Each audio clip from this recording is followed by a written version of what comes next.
Over the last 75 years, over 10,000 chemicals have been introduced to our food supply. Yet the EU only allows 300 food additives. But at Thrive Market, we bring our members the highest quality brands and restrict more than 1,000 ingredients found at conventional grocery stores, making the switches easy with our Healthy Swaps scanner, which finds better versions of all your favorite pantry, snacking, and home essentials without the added junk, dyes, and fillers. Plus, it's all delivered straight to your door. So if you're looking to shop at a grocery store that actually cares about your health, go to thrivemarket.com/podcast and you'll get 30% off your first order and a free gift.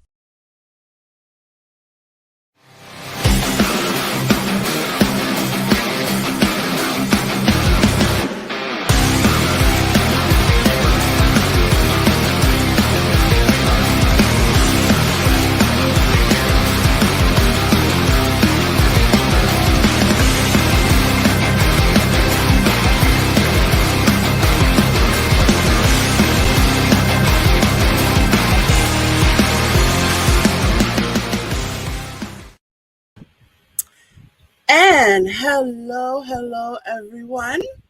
It's your girl Gabrielle from A Step Ahead Tutoring Services. Welcome to a brand new episode of Hot Topics. So if you are not familiar with this web series, where have you been? We've been at the game for a while. But yes, if you're new to the game, this is the web series where we like to get down and dirty. We like to talk that real talk. We like to talk about things that are always in the back of our minds, but we don't really explore it. We don't really talk about it. Well, I'm taking the thing that's in the back of our minds and we're bringing it to the forefront. So topics that we like to focus on here, we like to focus on things, we're open to anything really, but we like to look at things from an educational perspective, from an informational and educational lens. So I shouldn't really limit the topics, but basically we like to look at things from an educational point of view. And when I have my guests on, I encourage them to tell their life stories as well, because the struggles and I could be spiritual and say trials and tribulations, but the struggles that they went through are a life story. And I forgot the quote, but basically it's a nice quote that I like, saying that what you went through can be someone else's survival guide. I don't remember what it is word for word, but basically that's along the line. So basically when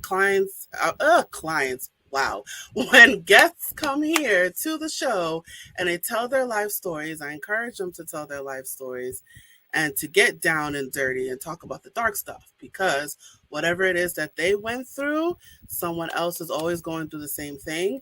And whatever they did to overcome it, or maybe they're working on overcoming it, someone else can use that same wisdom and words of advice. So the trials and tribulations, I'm going to get spiritual, that you went through growing up is someone else's survival guide. So with that said, I'm going to get right to it. So today's topic is, I'm going to get my banner here,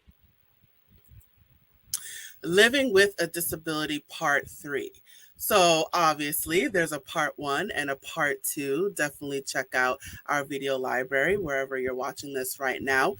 But we here at A Step Ahead like to repeat topics because there is more than one perspective for a single topic. So we definitely like to repeat topics here because it's different people sharing different experiences, but it's all for one cause.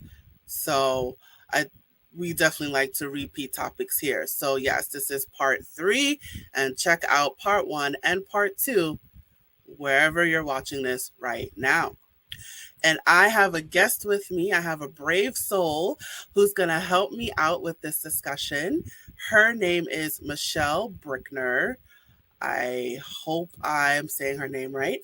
I missed a little banner here. I'm just going to put that in quickly. Michele Brickner is going to help me with this discussion today, and I can't wait to tell you about her. So I'm just going to get right into it. So, who is Michele Brickner? I'm going to tell you who she is. Oh, I think she has one L in her name. Sorry about that, Michele. All right, so I'm just going to get right to it. So, who is Michele Brickner? So, Michele Brickner is an accountant turned online fitness and nutrition. She is based in Long Island, so fellow New Yorker, but now serves clients worldwide through her online services. Tragedy brought Michele to the fitness space as she learned to use her body to transform her grief into her most powerful self. She learned how movement can heal both internally and externally. She focused on moving well and getting strong, and consequently eradicated her crippling back pain. I may have to ask her advice on that back pain because boy, do I have it. Now she shares all that she has learned over the past decade to help free her clients from a life of pain. Together, they focus on moderate workouts based in Pilates principles, balanced nutrition, and sound recovery strategies. Ooh, working out. I don't know about that. But anyway, let me bring her to the stage right now. Hi, Michele. How are you doing today? Good. Thank you for having me. Awesome. Thank you for coming on, and thank you for being a brave soul today. All right. So, you're here to discuss our topic, living with a disability, and the disability of choice today is attention deficit hyperactivity disorder. I should have made a quick banner, but that's okay. Or which is commonly known as ADHD. So, if you wouldn't mind, I'm going to have you tell your story and educate the viewers. I'm going to hand the baton over to you, and I'm going to have you just jump right into it. Okay, well, to be clear first, I just want to mention something. I actually don't have ADHD. I don't have that hyperactivity. I have what they always told me was a passive version of ADD. But just a little thing I wanted to clarify. So anyway, so my story began, I actually didn't get that ADD diagnosis until really late in life, but my learning disability diagnosis came much earlier. So I was going to a private school in kindergarten. So yeah, we're going back. And they just noticed certain things about me that, let's just say, I wasn't like the other children. And at this private school, they didn't have the resources. So the school basically asked me to leave. So basically my parents had to bring me and my older sister into a public school.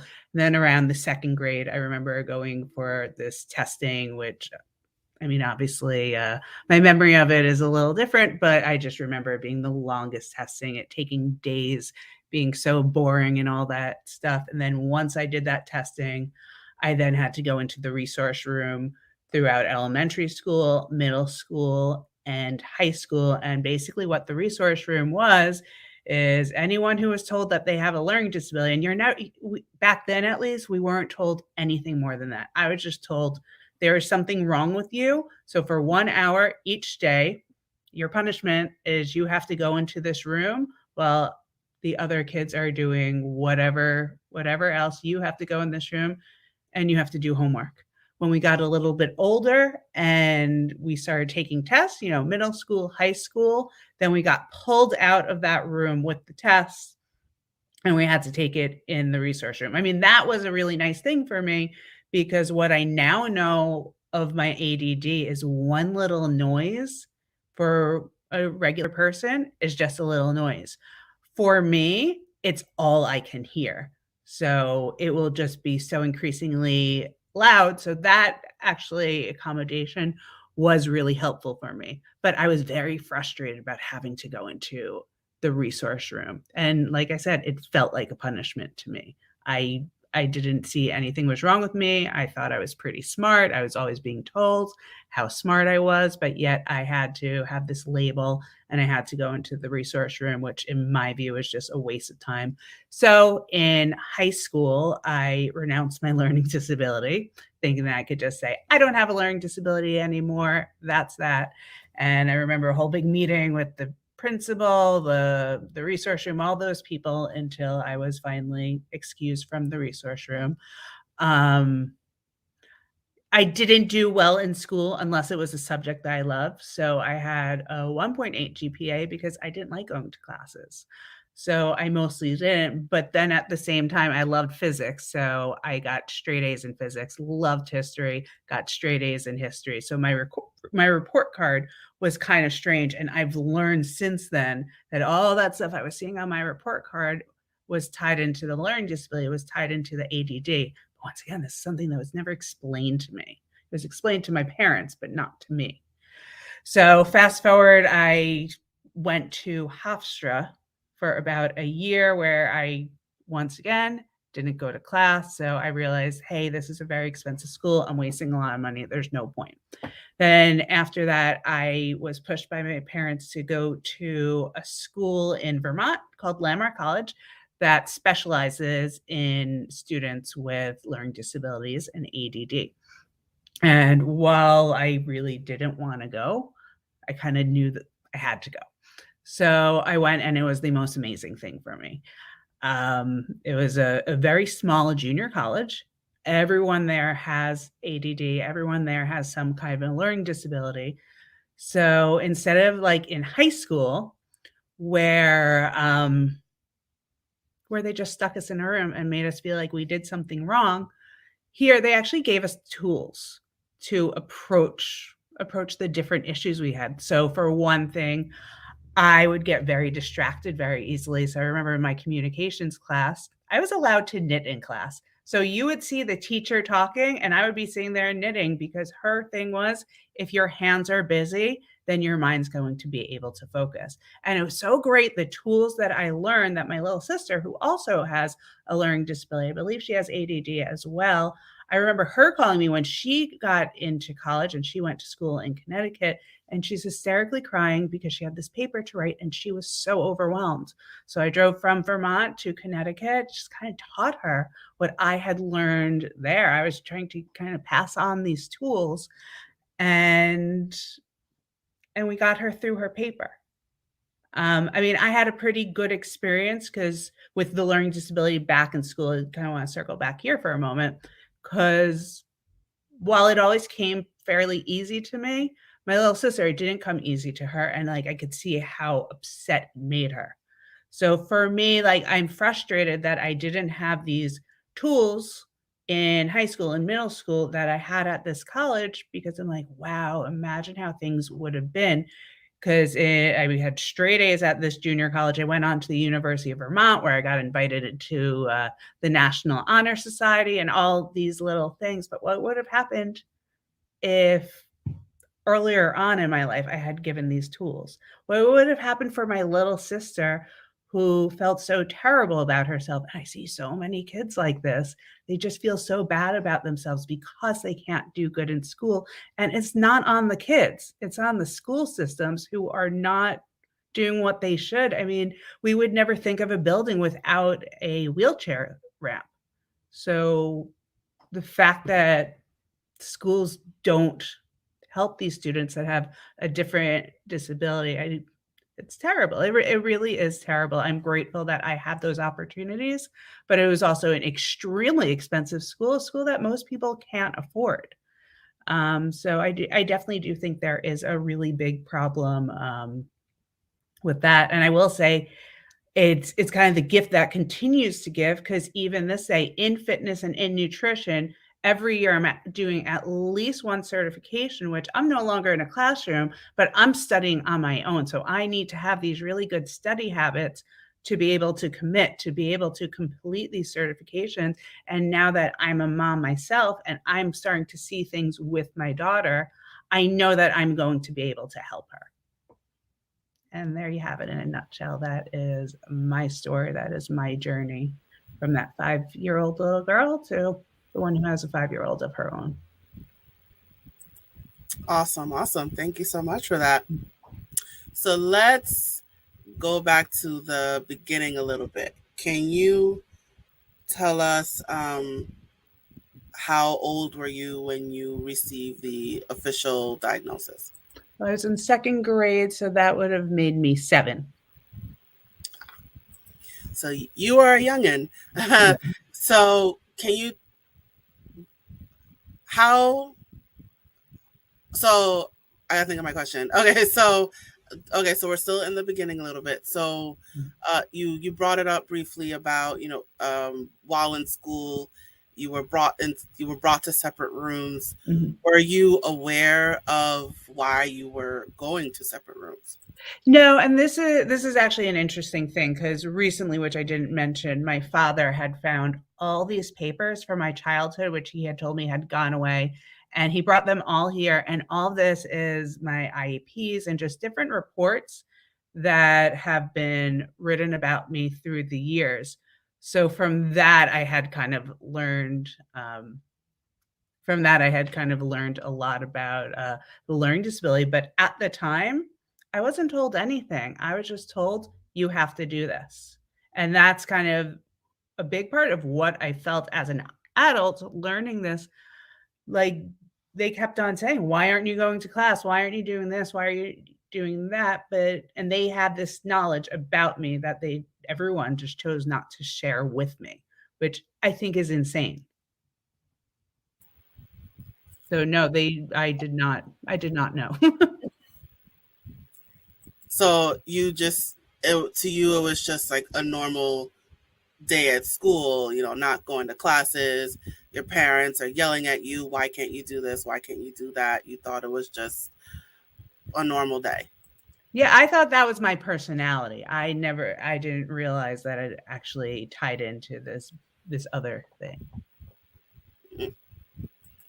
So when you realized that you had a disability, like, fairly recently? I got the documentation for it. When did you get it? It was a few months ago, actually. Like, I got into huge conversations with my entire family about the content of what I was seeing. So one of the things, for instance, that it said, and I think this is more tied to my learning disability, how, a teacher would ask me a question and, I'd look really dazed, or I'd be staring out into space. And I always thought that was just kind of part of my personality.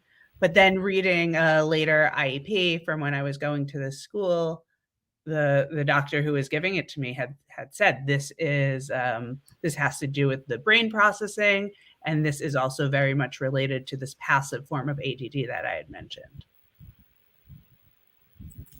So take us to that moment when you saw, it's a few months ago, your dad walks in with all this random paperwork, like, here, you can keep it. Mm-hmm. And then I guess your dad was doing some winter cleaning, and he gives you all these documents. You happen to see an IEP, and it's like, whoa.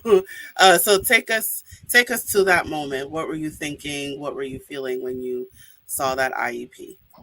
It kind of hurt, because just going back to that spot of how no one ever spoke to me, they all spoke about me. Like, I felt like this is information I should have had. And clearly I had that revelation that, what I've always thought was part of my personality is just kind of what's going on in my brain. And I just felt like things could have been different. I love my life and I wouldn't change anything, but I just feel like it was right for me to know, instead of the school's administration talking to my parents, them talking back. Why wouldn't they ever just speak to the person who's involved, especially someone who, they would always say that, Michelle's so independent, Michelle's so rebellious. So clearly I'm not going to go along with what they say, what they want me to do. that maybe a different approach would have been helpful. Like what? Can you talk more To about talk that? to me, to talk to me, be like, so this is you. I mean, this is you. This is what's going on with you, and maybe even use examples from my life. Be like, Michele, you see how you do this? Well, that relates to this, and then just kind of help me see it in a different way. And then from there, I do think what they were trying to say to me may have hit differently. I guess to play devil's advocate here, Mm-hmm. you were diagnosed when you were really young. So, how I'm just imagining the difficulty in explaining to a 7-year old or an 8-year old, like, hey, you think differently. So how do parents explain to their child that they have a disability? I think you do it in an age appropriate sort of way. I was talking to someone 2 years ago who she was telling me that that she was a victim of sexual assault, and and I was saying, I was like, that's something I want to like prepare my daughter. I want to guard her, all this sort of stuff. But, I'm just like, how do I do it from an early age? And she said, she's like, you start very general in age appropriate conversations. And then as she gets older, as she matures, as she can handle more, that's when you get more specific. That's when you get more targeted. So it also in this sort of way, it's not out of the blue. It's kind of just following that same conversation, just digging in a little deeper. And I think it would be the same thing here where, I mean, I think with my daughter, so my daughter's at an excellent school right now. And so they pull the kids out for whatever they need assistance with. So for my daughter, it's speech and occupational therapy. So I really didn't want her to feel singled out at all. So when talking to her, they had told me, I see problems. I see that she cannot do the gross motor. I see she cannot make these certain sounds correctly, but I didn't want to say it in that negative way. So I just said, oh, you're going to get some special attention. It's just going to be you and another girl, and they are going to help you improve this, improve that. There's always a way to make it sound positive. And then I think if there is something there, when she gets to middle school, at that point I could get more specific. And then when she gets to high school, that's when I could get very real, maybe even share some of the documents with her and just fully take off the veil there. So now how deep do you go in the conversation, especially at such a young age? Because some kids like to be very inquisitive. So I don't know how it was for your daughter, like when you told her that you're getting special attention, and did she ask a lot of questions? I know, unfortunately, some parents don't really like to be bothered, or they don't really want to get into the conversation. So what do you do when you have a child who's just like, why? Like they'll just keep asking all these questions. I mean, my daughter is like that with many things, but she was, so she has going from preschool into kindergarten. You're going from smaller classes to larger classes. So all of a sudden, she doesn't have as much individual attention. So she was more excited about having all that individual attention. And that's something I knew. I mean, there's different kinds of parents. You're right. Some parents want to talk, some parents don't. I just want to make sure that she is kind of feeling good as can be about any situation. So I am about talking it out. And I'm honest with her. I answer the whys as best as I can. And if she gets to a why that I can't answer, or if I think we've gotten to the root of it, I will either say, I don't have an answer for you. I don't know, or I'll flip it on her sometimes. We'll just kind of talk it out. We'll find a way to get through with it. And I think it's perfectly okay to not have all the answers. So basically, you would be open with her. You wouldn't hold anything back. Of course, you would be age appropriate, like you said, but Yeah. you wouldn't hold anything back. And if she wants to know, you'll let her know. Yeah, absolutely. All right. Awesome. All right. So I wanted to get into this a little bit. So, where I think you talked about it in middle school, that again, you didn't know what was going on. You would just thought, why am I getting all this attention? Um, you were going into resource rooms and being separated from your friends. Can you talk about that a little bit? What it was like being in school and being in a special room, being away from your friends, being away from your peers watching that happen. Can you go into that? I can't go into it in middle school, but high school I can. I Yeah. honestly, I don't really remember middle school very well. But for high school, that's really when it became an issue. Because, well, most kids had a free period. I had to go to the resource room, so I resented it. I found it very frustrating. I didn't need help with my homework, yet they were forcing me to go into a room where I would be getting help with my homework. Yeah, so once again, like, this diagnosis felt like a punishment to me. And then with the leaving the room for the class, a lot of other kids got really resentful. So as I would be walking away, I would hear the kids mutter like, "Oh, they're totally giving her the answers. This is how she's cheating, this, that, the other thing." So I also had to deal with that. So, I mean, to me, there was no value in this learning disability designation. What do you mean no value? I didn't see any value in it. So basically, they were saying you have to have people mad at you and you have to waste a period of your life just to do homework. Where was I didn't see myself as getting anything from it. So when you went to the resource room and you had the homework help, you felt that wasn't helpful for your education. No, not at all. So what would you have changed? What would have been different for you? You know, before I answer that, I want to say I think it's different for everyone depending on their learning disability. And I think that's the problem. I think they treated everyone with a learning disability the same way. So for me, I didn't struggle with school at all. I actually did very well when I went to class, when I chose to do the work. There were other people there who really did struggle, and I saw that they were getting a lot of help from being in the research room. But I think you really do need to treat people on an individual basis. And for me, I think it would have just been that awareness, because I remember it was in high school where I actually finally learned a little bit about my learning disability. And when they explained it to me like they did it in some like real dumbed down way, which was great, and I was able to understand it, that gave a lot to me. That helped me.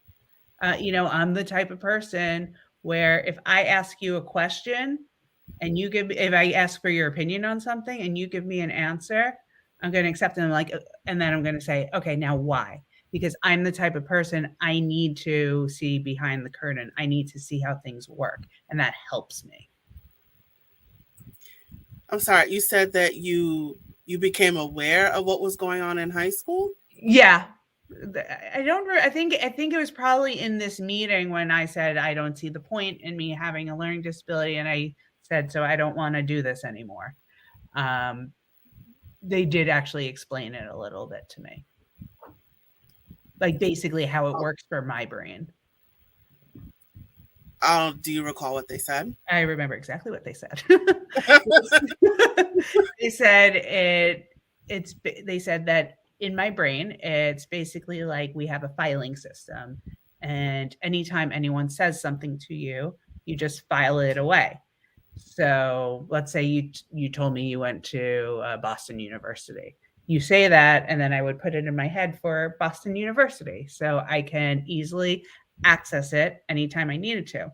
The problem for me is that my filing system really needed spring cleaning. It was horribly disorganized. So I'm filing stuff away, but maybe I'm filing it in the wrong spaces. So it takes me a little bit longer to access that information.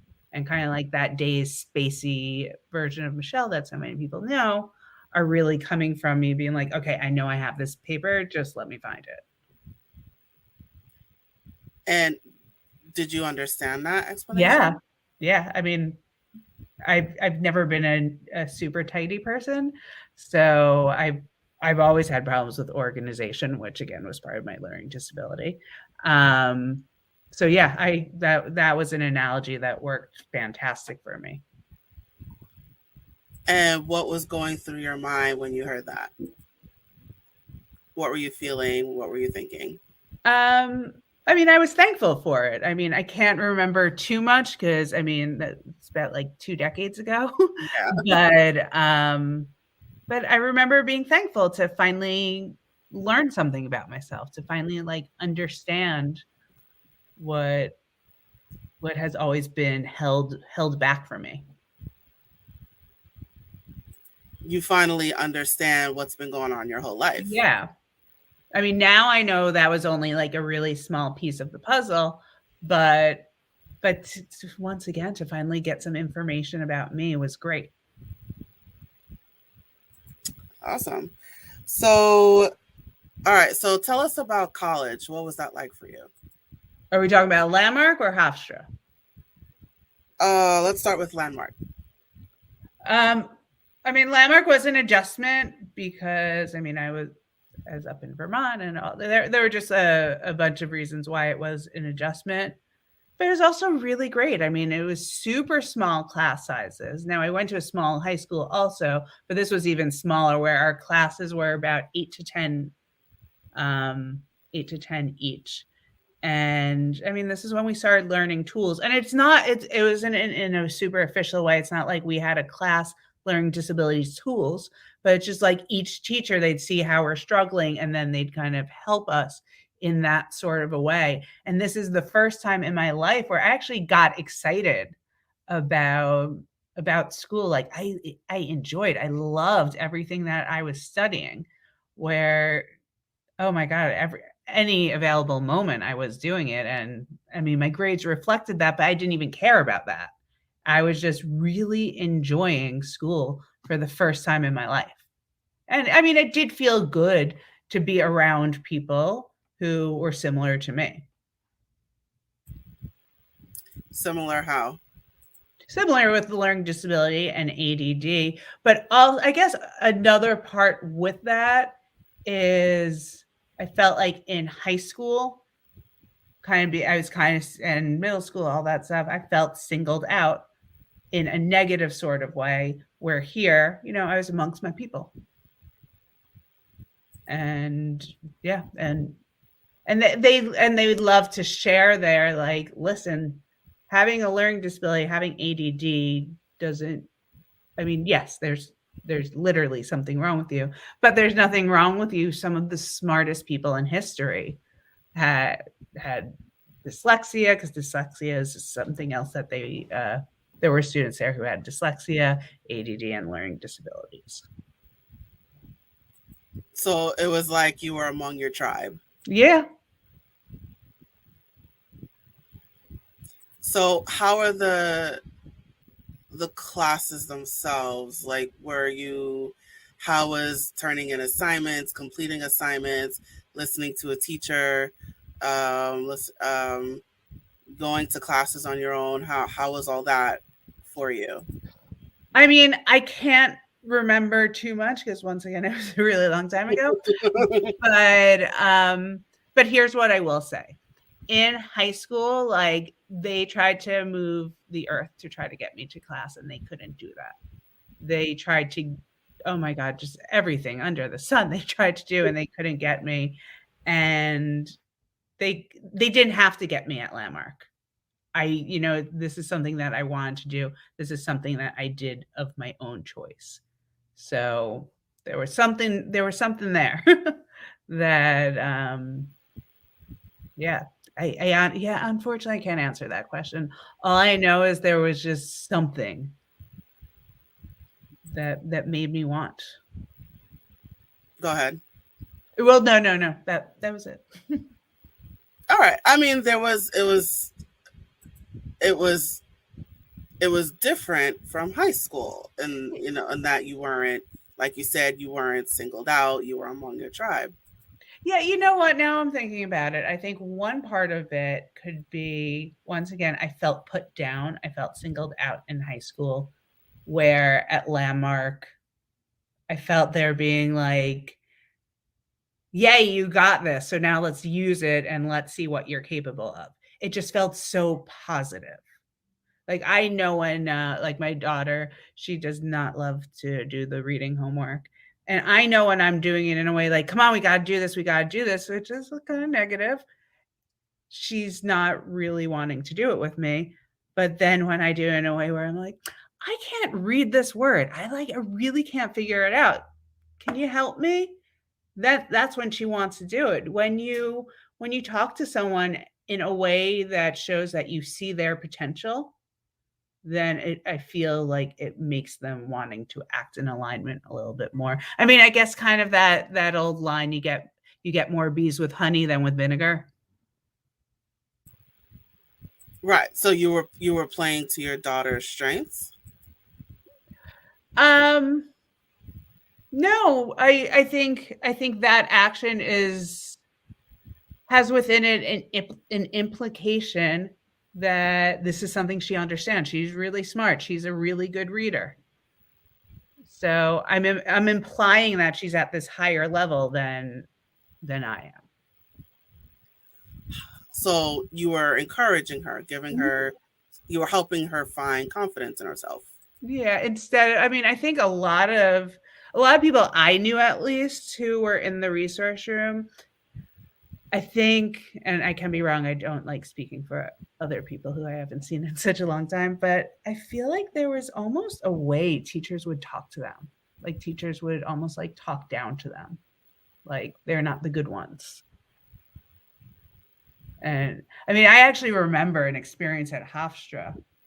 And I had one of these teachers who kind of like talked down to me, like, don't take a seat in my classroom. And then once I was at Landmark, like I said, I was so excited about school. So I came home during the X session, that small January session, to get in some extra classes. And I ran into this teacher, and, she kind of gave me this, like, why are you here? Like, you are just not meant for school. You're not good at school. You should do something else with your time and money. And I mean, I just remember turning to her. I'm just like, actually, I've been doing really well at a school that they actually teach you. They actually give you tools when you see that you're struggling, instead of, just looking down on you.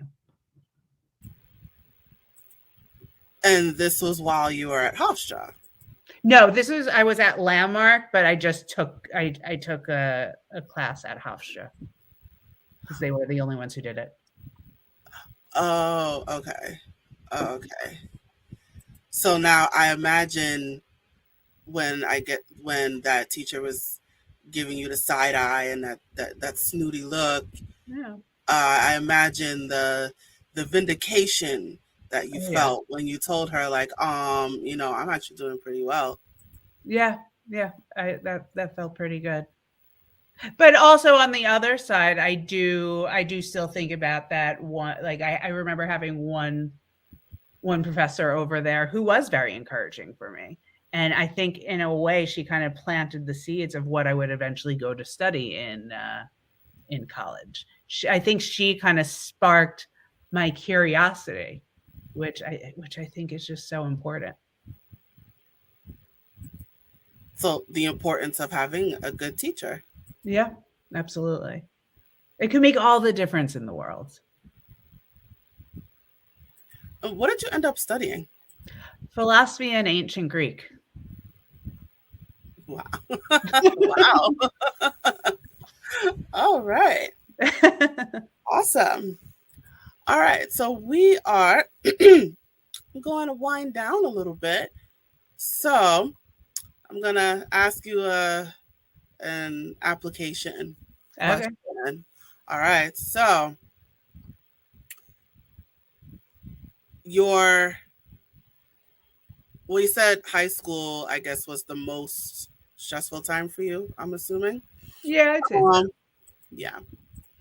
All right. So your high school self is standing right in front of you. What would you say to your high school self right now? Ooh. I mean, honestly, my high school self wouldn't listen to me. I mean, you know what? I would sit down my high school self and explain everything that I had just learned recently. This is why this is why you're like this. This is why you're like this. Just give yourself a chance. And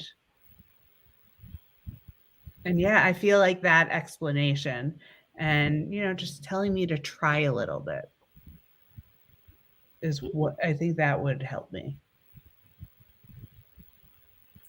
Awesome. Awesome. All right. So, do you have any words of wisdom that you would like to share with the viewers? Anything you'd like to impart?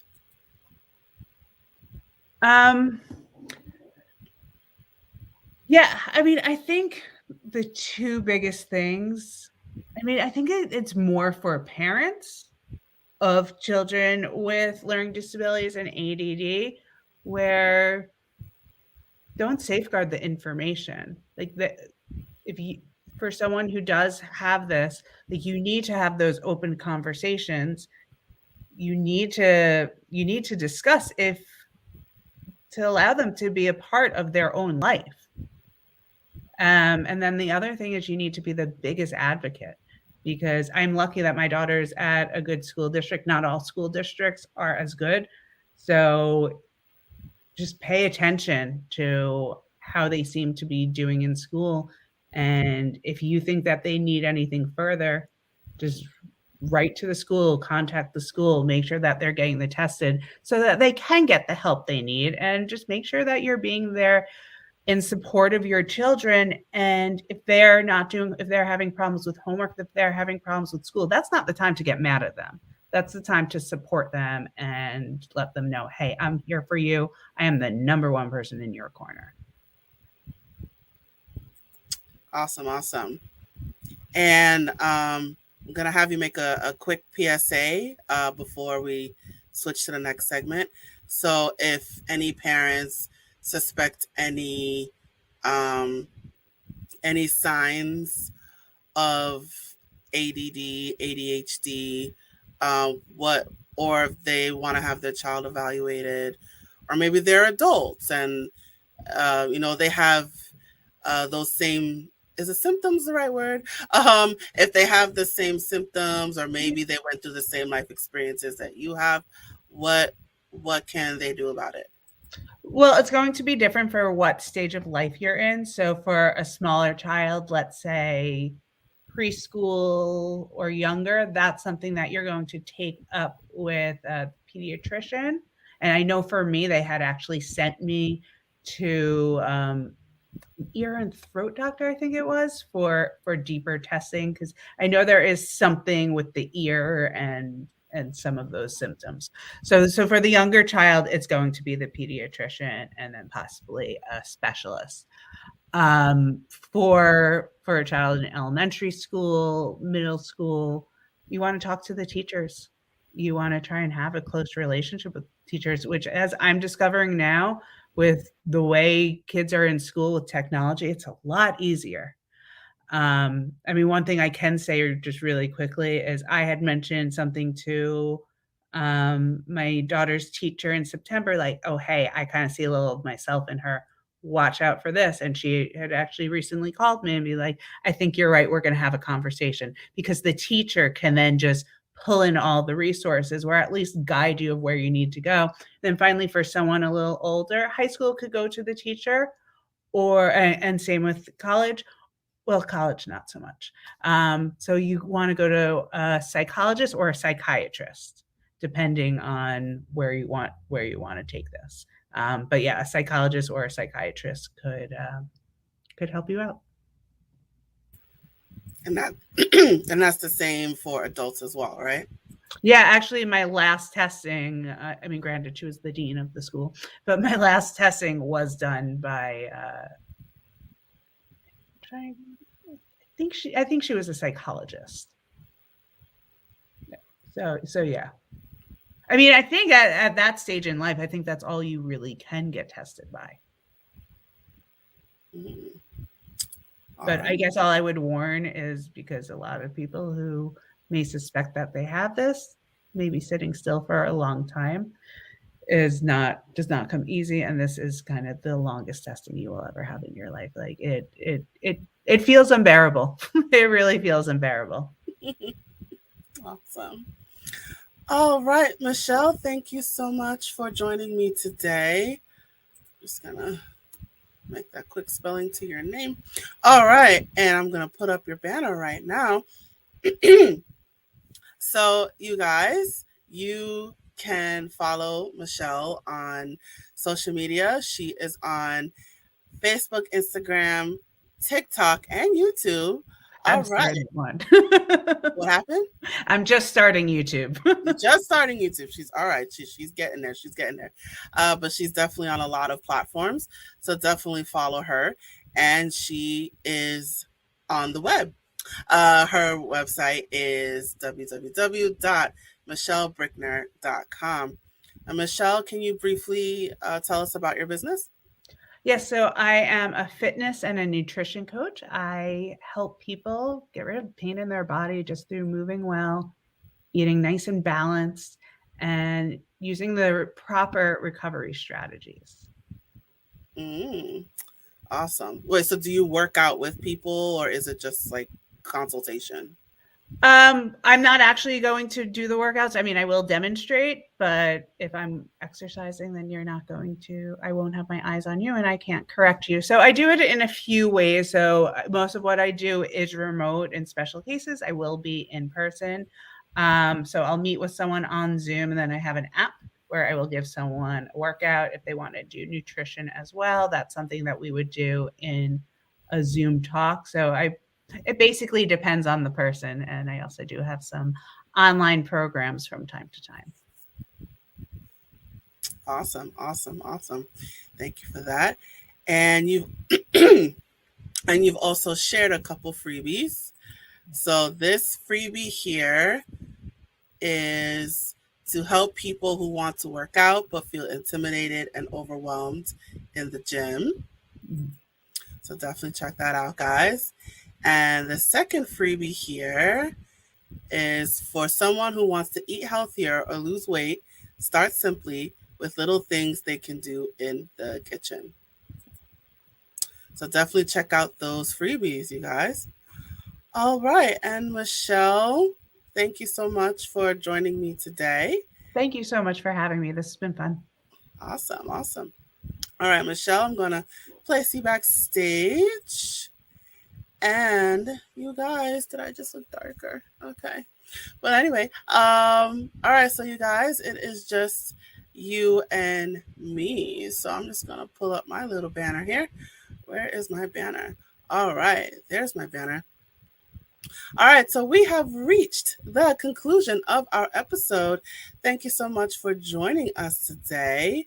Wherever you are watching this episode right now, please follow us. Press that button. Subscribe, follow, like, smoke signals, whatever that button is, and wherever you are watching this right now, definitely stay in touch with us. So we definitely would love to have you. So definitely follow us wherever you are. And while you're at it, please let us know what you thought about this episode by leaving a comment in the comment section below. It helps our algorithm. And as a reminder, we are a Step Ahead Tutoring Services. So if you would like to learn more about our services, workshops, future events, go to our website. Our website is www.astepaheadtutoringservices.com. You can also sign up for our email list and our texting list. So the links to those are scrolling below. And if you are watching this on YouTube, that information is in the description. So I encourage you to sign up for our email list, sign up for our texting list, and stay in touch with us. And before I close, I'm going to share this one message. Hey there, have you heard of us? We're a small team of tutors here at A Step Ahead Tutoring Services. We believe that education and information should be accessible to everyone, regardless of income, race, or creed. We're dedicated to making this happen, but we need your help. Please consider making a donation to our company. No amount is too small. Your donation will allow us tutors to remain employed, offer free and low-cost services, put on productions like this web series, and reach out to families nationwide. With your help, we can tackle the academic challenges of our students and the emotional, mental, and behavioral changes that result from these challenges. As a bonus, we can improve our communities in the process. Support us today. Note: we're a for-profit company. We're not a charity. Your donation may not be tax deductible. Please consult a tax professional.